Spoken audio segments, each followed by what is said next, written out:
É hora da entrevista do dia com Denise Campos de Toledo. E vamos falar agora da Operação Venire, do STF, ações contra o Bolsonaro. Eu converso com o Paulo Peixoto, que é advogado e professor de Direito Constitucional no Damásio Educacional. Doutor Paulo Peixoto, boa noite. Boa noite, Denise. Boa noite a todos. Bom, e vamos falar então dessa operação, né, que abriu uma nova frente de investigações contra o ex-presidente Bolsonaro e pessoas próximas a ele, desta vez pela falsificação de certificados de vacina, inclusão de dados falsos no sistema aí de saúde. Há um questionamento jurídico, queria começar a falar sobre isso, pelo fato de o ministro Alexandre de Moraes estar tratando essa operação como uma continuidade, um desdobramento das investigações das milícias digitais, que por sua vez era também um desdobramento daquele primeiro inquérito de atos antidemocráticos ainda de 2020 contra o STF e tudo mais. Eu queria saber sua opinião em relação a isso. Dá para considerar como desdobramento, continuidade, ou deveria haver um tratamento separado, um outro inquérito? Bom, essa é uma questão interessante, né? Avaliar se dentro dessa história das milícias digitais se enquadra essa situação. Pelo que eu percebo, tratar de falsificação, inserção de dados falsos, me parece que é um outro escopo, uma outra análise que tem que ser feita. Então, deveria ser cindido desse inquérito que envolve as milícias. Ainda que a gente possa pensar de um ponto de vista mais abrangente, né, está relacionado ou de algum modo se relaciona, mas deveria separar, porque são condutas diferentes. Então, o correto, ao meu ver, seria a cisão. A avaliação é que tudo faria parte daquele primeiro gabinete do ódio, que espalhou fake news, inclusive em relação às vacinas na época. Então, talvez por aí é que tem uma proximidade. Agora, a decisão do STF, que inclusive já sancionou esse tipo de avaliação, é que acaba prevalecendo, né? Exato. A decisão do ministro Alexandre de Moraes já dá um indicativo de que ficará tudo dentro desse inquérito e eventuais recursos que a defesa possa apresentar, creio eu que possam ser julgados, então, né, sejam improvidos em razão desse entendimento que já foi firmado. Assim como já aconteceu em situações no inquérito das fake news, também nesse inquérito das milícias, eles devem manter para tudo ser julgado lá, uma vez que de algum modo ou outro isso acaba afetando o STF. E tem a questão de foro também, não é? Porque o Bolsonaro agora não tem nenhum cargo mais. Sim, a partir do momento que ele saiu, né, do cargo, ele perdeu esse foro de prerrogativa e em tese seria julgado pela justiça comum, ou seja, pelo juiz de primeira instância. Mas, pelo entendimento do STF, uma vez que há essa atração da competência, acredito que eles vão manter tudo lá, então ele vai ser analisado e julgado, assim como inquérito, eventual ação penal que decorra disso também. Agora, tivemos esse tipo de discussão também em relação ao Lava Jato, não é, que ela acabou puxando, né, para o então juiz Sérgio Moro, ações de outras regiões, né, de outras áreas também. Isso ajudou muito até na revisão das condenações. No caso de um inquérito levado adiante pelo STF, o tratamento é diferente.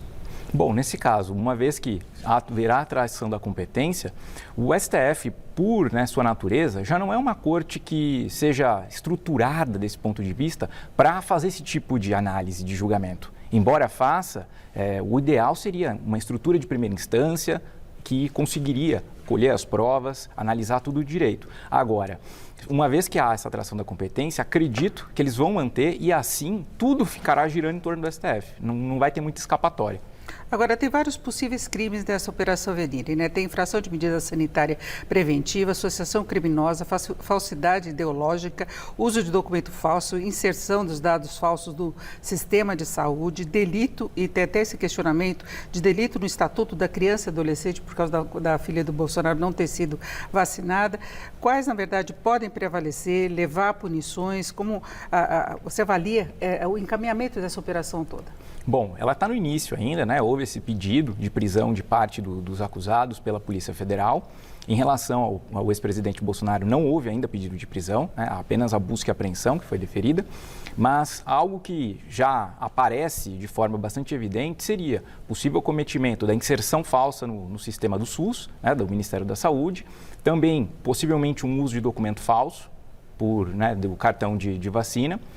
Acredito aí que também a associação criminosa enquadra porque, pela própria decisão do ministro Alexandre de Moraes, ele já dá um indicativo de que havia um conluio desses agentes para a prática. E, além disso, a corrupção de menores, tendo em vista o uso, né, dos cartões de visita para as filhas, não só do ex-presidente, mas também de outros agentes. Agora, o ex-presidente Bolsonaro enfrenta várias outras ações, não são apenas essas relacionadas diretamente ao STF, mas tem também o Supremo Tribunal Eleitoral, e aí ele pode ficar inelegível, né, que seria aquela questão do vídeo estimulando os atos de 8 de janeiro, que ele disse que ele estava medicado, né, que ele postou sem querer aquele vídeo. Tem o caso das joias sauditas, né, tem aliás, da Justiça Eleitoral, a questão da reunião com os representantes internacionais, em que ele falou mal do sistema eleitoral brasileiro, questionou as urnas eletrônicas, e tem outras em primeira instância. Isso tudo acaba se juntando em determinado momento. Quais são as possíveis consequências? Porque se fala muito em perseguição contra o ex-presidente Bolsonaro a partir do momento que ele saiu do cargo. Mas qual o embasamento que você vê do ponto de vista jurídico para todas essas ações? Bom, a lista, né, de atos que ele está envolvido é muito grande. Né? Embora a narrativa seja essa de perseguição, já aconteceu isso com outros, né, presidentes, ex-presidentes. Agora, eu preciso que verifique se há de fato uma ligação entre uma e outra. Né? Como as ações ainda estão correndo, os inquéritos estão tramitando, é preciso ver a apuração, foram apreendidos celulares, né, pendrives. Será que há uma ligação? Se houver, evidentemente que uma coisa vai prejudicar a outra. Então, uma ação pode, né, dar ensejo à outra e, além disso, haverá a condenação, pode ser uma condenação que pode dar ensejo à prisão, sem prejuízo da inelegibilidade, que fará com que ele não consiga concorrer às próximas eleições, que é o objetivo que parece que ele tem essa finalidade. A questão é exatamente do TSE em relação ao posicionamento dele no questionamento das eleições e talvez até algum procedimento relacionado à tentativa de golpe, alguma outra ação que já está em encaminhamento, como do ex-ministro e ex-secretário lá de Brasília, do Distrito Federal. Exatamente, e até, se eu não me engano, toda essa narrativa que está sendo construída vai servir de pauta para o próprio Congresso Nacional instalar uma CPI para apurar, e isso também vai gerar um relatório que novas condenações e novos processos também podem surgir. Na verdade, a origem agora da CPI, a mobilização maior para ela ser instalada, teve como alvo o ex-titular do GSI, né, que teria facilitado os manifestantes, e a gente viu a virada dessa situação. Exato. Então, começou de um ponto e, de algum modo, respingou, né, acabou caindo no ex-presidente. Essa é uma situação muito complexa, né? Porque a partir do momento em que ele está envolvido como chefe do executivo que era, é muito difícil desvincular que ele não tinha ciência do que estava acontecendo, que o ajudante geral, o ajudante dele não tinha, fez por conta própria sem que ele soubesse. Então a situação dele acaba ficando mais difícil por conta disso. E até a decisão do ministro Alexandre de Moraes vai nesse indicativo, quando autorizou a busca e apreensão, dizendo que seria muito improvável que ele não soubesse de nada, que ele não estivesse envolvido. Perfeito, agradeço muito a participação do advogado Paulo Peixoto, que é professor de Direito Constitucional na Damásio Educacional.